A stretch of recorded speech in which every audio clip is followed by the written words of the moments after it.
Franz Schubert was born right outside of Vienna, Austria in January of 1798. It was a time when war was much of an everyday life, and probably one of the first musical performances that he ever heard when he was just a little over 2 months old was military music accompanying soldiers as they passed by his house on their way to defend the city from Napoleon's army. The Schubert household was always filled with music. His father, Franz, and his two brothers often formed a string quartet to entertain family and friends.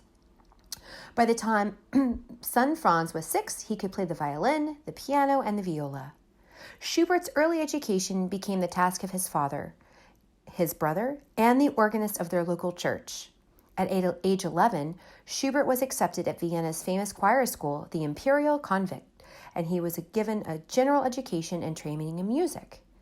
Schubert attended the school until he was 17 years old, and while at this school, he was surrounded by the music he loved, and he continued to develop and share his talent. However, musical composition was not taught at this school, so what he learned about composing, he learned on his own.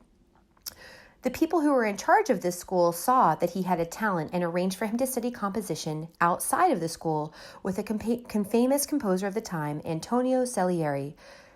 He was a great opera composer of the time. The young Schubert wrote his first opera and his first symphony when he was 16.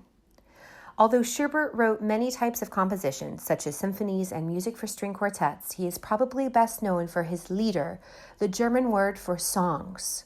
He composed his first song in 1811 when he was only 14 years old, and in his lifetime, he wrote at least 600 of them. He has often been called the, quote, father of the Lied, or the German word for song. From his earliest years, Schubert loved to spend time with friends, and he loved to play the piano so others could sing and dance. Everyone was tired of the sadness brought about the war, and they wanted to forget reality. They wanted to be entertained with his song and dance, and he was understandably the life of the party. In 1828, at the age of 31, Schubert became ill and died. One of his last wishes was to be buried by Beethoven, who had died the year before. He was granted his wish with honor, and in his short life, he had written more than 1,000 pieces that were greatly loved by admiring listeners.